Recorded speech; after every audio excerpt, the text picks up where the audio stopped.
Welcome, everyone. This is Coaching in Session. My name is Michael Reven, and I will be your mindset coach today. And today we're going to be talking about how men are being raised today. This is going to be one of those conversations that people are going to think is maybe toxic, or they're going to think that it's irrelevant because we live in a society where everything's about freedom and equality and appropriation. The issue with what's happening with men today is that they're being raised by women. They're not being raised by men. And then even the men that are being raised by men, the men in their lives are being passive. So both realms are bad for a young man that is growing up. He's not going to be the person he's supposed to be. So today is going to be a message for those young men who are growing up, who are maybe unsure what it means to be a man, what it is that they can accomplish, and then understanding the challenges, the obstacles that are going to be in front of them.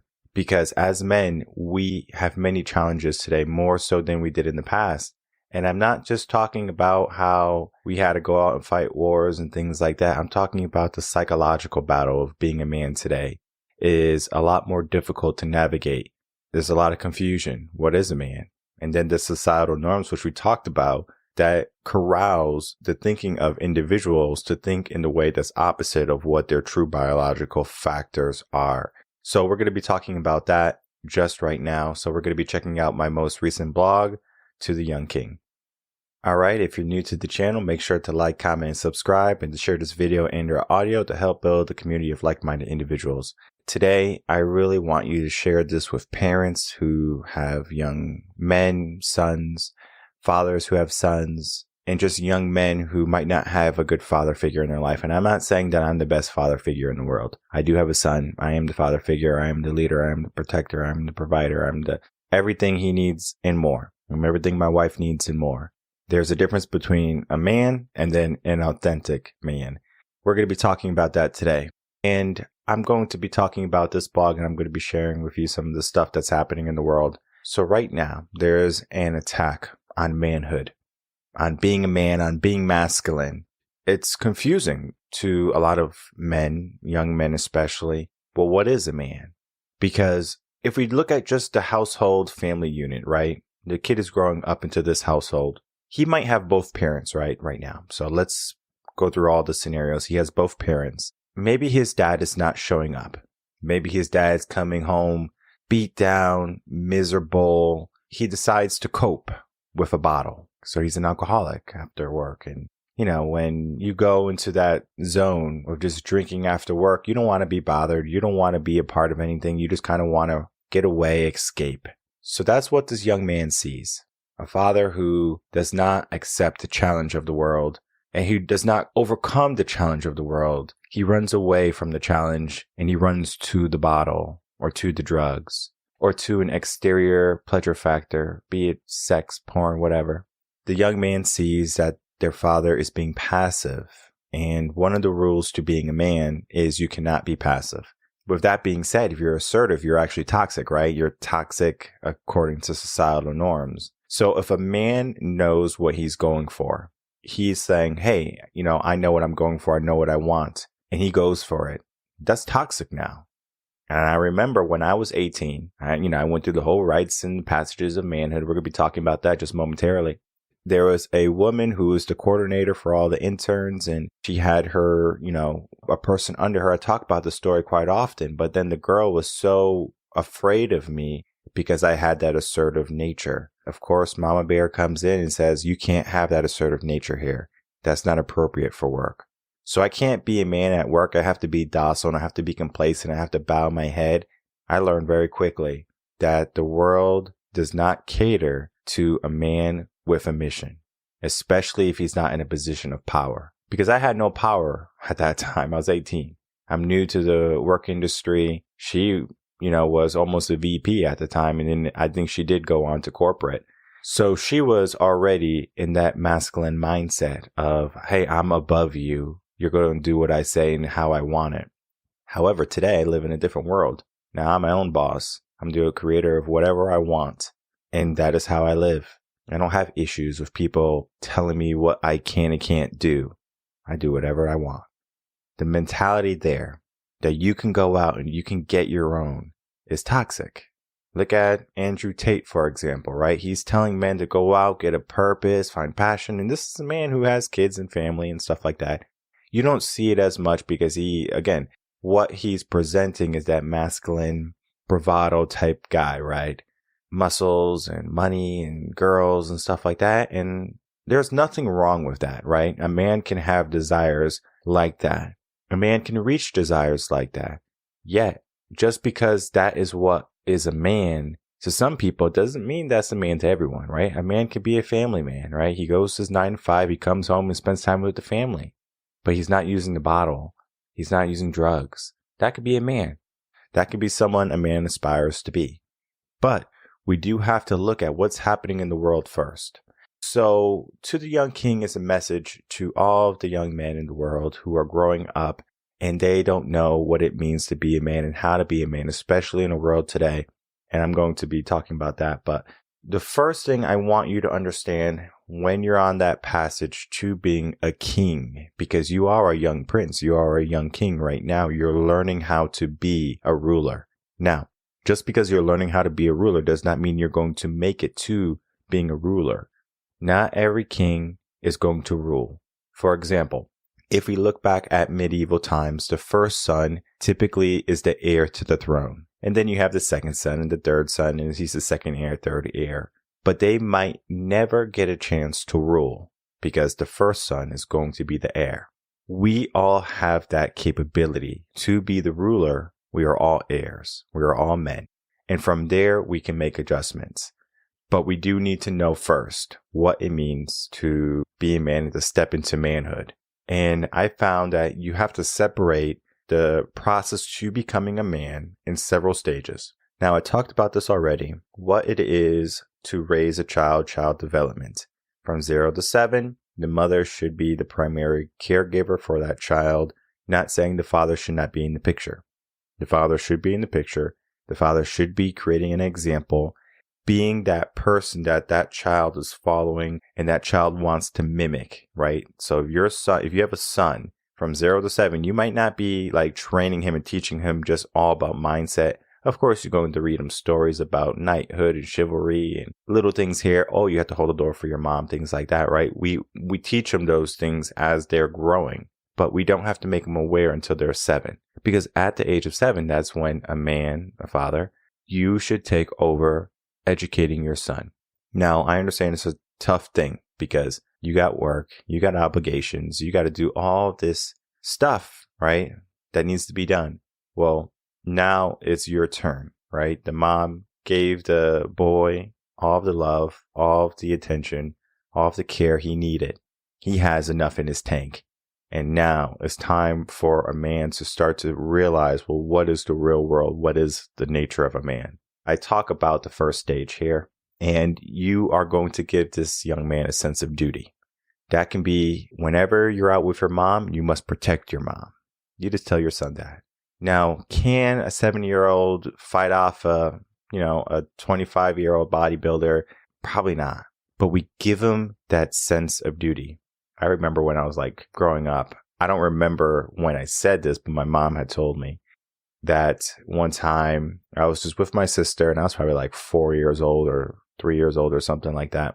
And when someone started to look at my sister or like playing with her, and this is the words of my mother, she says that I said, "This is my baby," meaning this is the person I'm supposed to protect.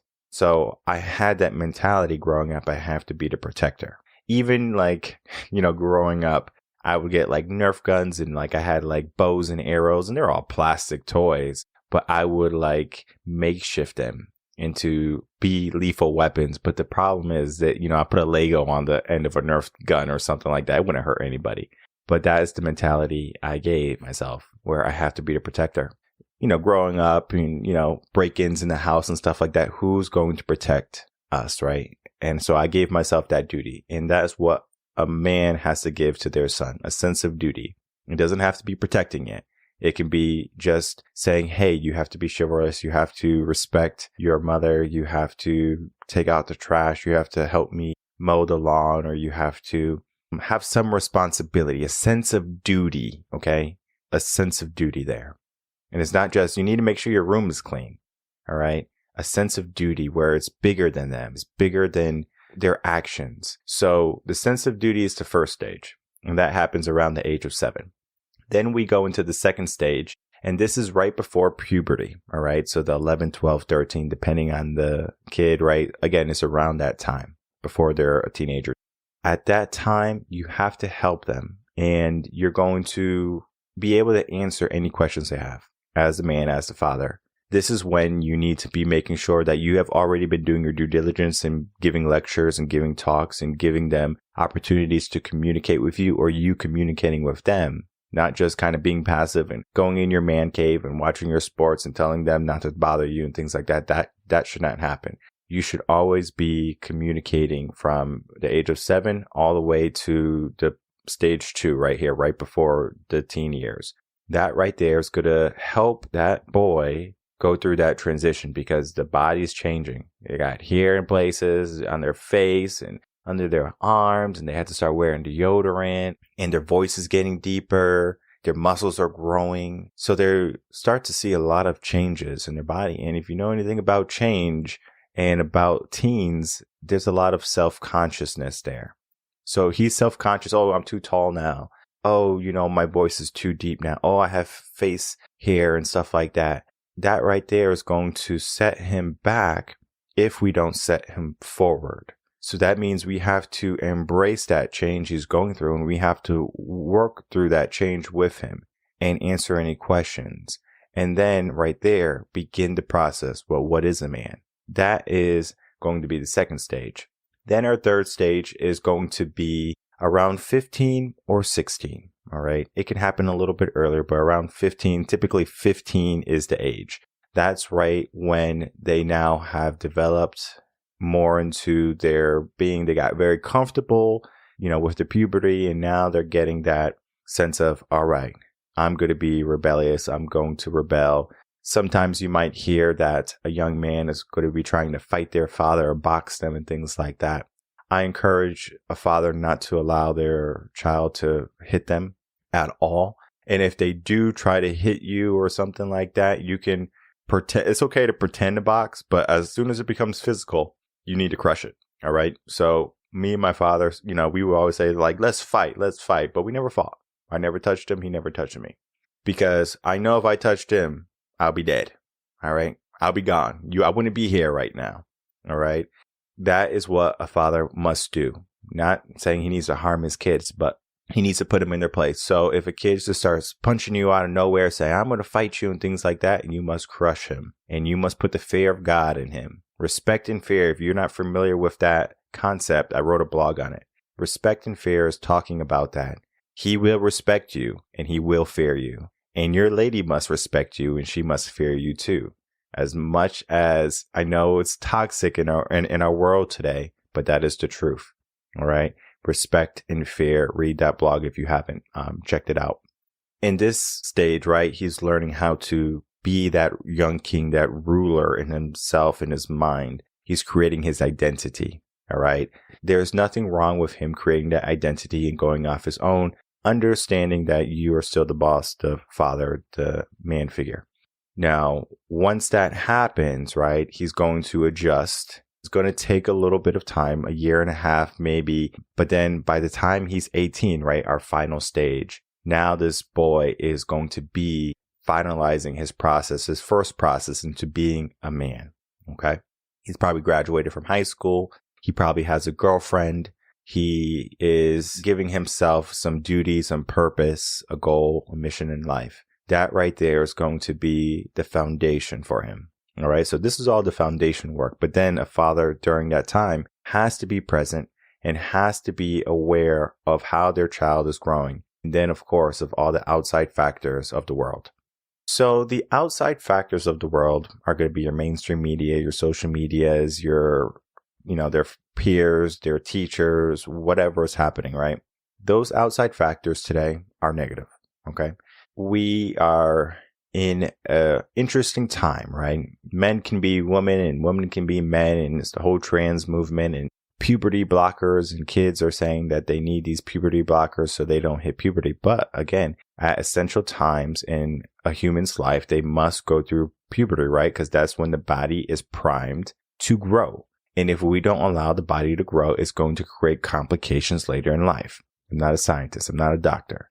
Now, what you need to do if your child is going to be tainted by outside influence is you need to adjust their environment. You might think that your environment is, I'm going to move them away. I'm going to take them out of that school. No, you just have to surround them with men who are kings in their own right, who know how to rule, who knows what it is to be authentic in manhood. And from there, that child's going to begin to acclimate into that. Because I know it's early for a lot of the trans people who are, being trans and stuff like this for this moment. It's trending. I understand. It's easier to be a woman than it is a man. Women are born with the values of men, have to build their values. All right. I'm sure you probably know about the study or the incident where a woman says, I'm going to be a man for 5 years, and she ends up ending her own life because she was treated so unfairly. That is the life of a man. When I was 18, I was treated unfairly by women who had more power than me. And I say, you know what? This is crazy, right? The feminist mentality, the feminist movement. Can we beat them? Of course we can beat them. We can beat them every single day. That's easy. Now, I just finished reading this book, and it's called Raising a Modern Day Knight. And it was recommended to me by another coach, Ralph Grace Jr. He was on my guest episode. If you haven't checked him out, check him out. So I read this book, right? Raising a Modern Day Knight. And I devoured it, right? It's a great book for fathers. And now this book is a religious book too. So if you know me, born and raised Catholic and went to church every Sunday, holidays, things like that. Having a sense of spiritual growth is important for a child. I will say that. When you're an adult, it plays a factor, but it's not a critical component anymore. So this book talks about growing up. It is a critical factor. And then they even say when you're an adult, it's a critical factor too. So this is going to be, again, what you believe, your opinion on religion and spirituality. I'm not saying to take every word of this book and make it your Bible. What I am saying is that this book has some great lessons to be learned. And in the introduction, this is the introduction. You can't see it because of the lights and stuff. Introduction, the first page of the book. I'm gonna read what they say. You need to know that your son and thousands like him are presently being stripped of their maleness by a modern, secular, feminist culture. Over the last few decades, this culture has steadily and relentlessly undermined healthy notions of what it means to be a man. Once noble images of masculinity have now been replaced by images of men behaving badly or incompetently, or both. Manhood is no longer a unique calling. It's now seen more as a problem to overcome. And it goes on and talks about the lack of connection with fathers and things like that. But the first page in this book is saying that men are under attack. They're living in a feminist type society. Women are stepping into power. Men should have that power. Not saying that women can't be in power. We're just talking about how men have become more passive because they have seen the opportunity of, I don't have to show up because someone else is doing it for me. I'm sure you probably know that there's a lot of moms who will go out and fight for their sons. And guess what happens? That child learns, mama's going to fight for me. Woman's going to fight for me. So women are taking the roles of protector and provider. And you're going to see in the next episode on Wednesday how a woman stepped into a masculine role, an alpha role, and she got a feminine man. There's nothing wrong with that. Again, according to relationships, you can have a relationship where a woman is masculine and a man is feminine. It works. Or you can have a relationship where the man is masculine and the woman is feminine. It works, right? You have something that complements each other. But we live in a world today where the ideal for women is to go out, get their own, be the protector, be the provider, not need a man. And that's a great thing, right? Men have it easy now. But then women will say, well, where are all the good men? Well, men don't have to show up. And that is what's happening. Men are not showing up. Men are not rising into the roles that they were meant to have. They were meant to be kings. So in a right, all these young men growing up, they're young kings, and they are meant to be kings in the future. Yet, our culture today is showing them again and again and again and again, well, this is the image of a man. This is what a man is. This is what you shouldn't do when you want to be a man, or you're not a real man if you do this. So now they're giving all these ideas of what is a man. And I don't think you heard me say, well, you're not a man if you do this. That's toxic. That's toxic. A man can be whatever he wants. I mean, if a man wants to be weak, he can be weak. But is he a king? A king is different than a man. Now, a king must be a man, but not every man will be a king. And we have to ask ourselves, to these young boys, to these people growing up, and even to my son growing up, you have a choice to make. You can choose to follow society that's corralling men to think in a way that's weak, that is making them docile, that's making them feminine in nature and emotional. I'm sure you probably know, oh, men should be able to cry and talk about their emotions. Shut the heck up. Yeah, men can talk about their emotions. I don't care. Men talk to me about their emotions all the time. They talk to another male about it. They're not talking to their lady. They're not talking to just any woman. I'm not saying that you cannot talk to your wife. You should be able to talk to your wife about things. But she should not be your primary source of emotional shedding. So if you have issues, you talk to the boys. If you have to bring up something with the missus, you bring up something with the missus. Just because you bring it up, you don't make it a habit. Oh, woe me, work, my boss is, being, tough on me again. And, like it's really tough. It's really tough. What do you want to do? Cry every evening to your wife about this? No. You get up, you show up, you do it again. And if you don't like your circumstance, you change your circumstance. So the people who are stuck in their 9 to 5 and they don't like their job or they don't like what they have in the world, they need to change. The man needs to change. A man must have a purpose. A man must not be passive. A man must be able to lead. A man must be able to protect. A man must be firm in who he is. And it's not what society is saying anymore, because society is saying that you can be a woman, you can be trans, you can be soft and emotional. Society is training people to be weak. The whole idea of Reven concepts is teaching people how to be strong, teaching people that they can get better, not just, oh, I want happiness and things like that. People who come to me for relationships, I ask them a simple question. You want a traditional or modern relationship? Simple question. We talk about what's the difference. And then I give them exactly what they want. I will tell you, the women who get traditional relationships end up getting married within a year. That's just how it works. Modern relationships, they might go through a couple guys before their biological clock ticks and say, oh, I need to settle with this guy. So women are thinking in a different light. And now men are thinking how society's letting them to believe.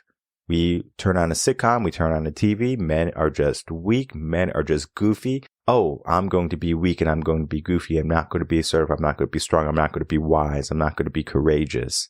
A man is all of those things and more. And as a young person growing up to the young kings of the world, you're going to have a lot of people swaying you back and forth.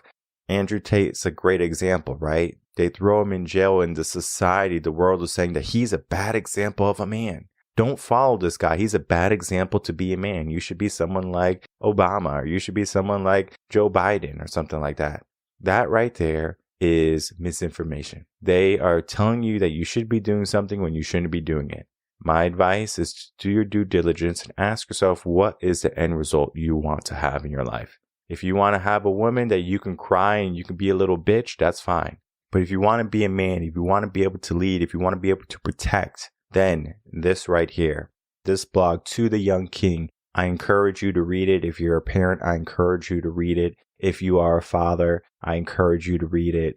This right here is going to help you understand what type of power we should be giving our young men of the world.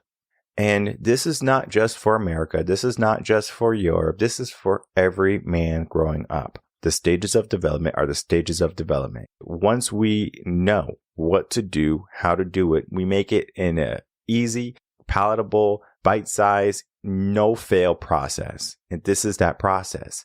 You take turns. You understand your roles in a relationship.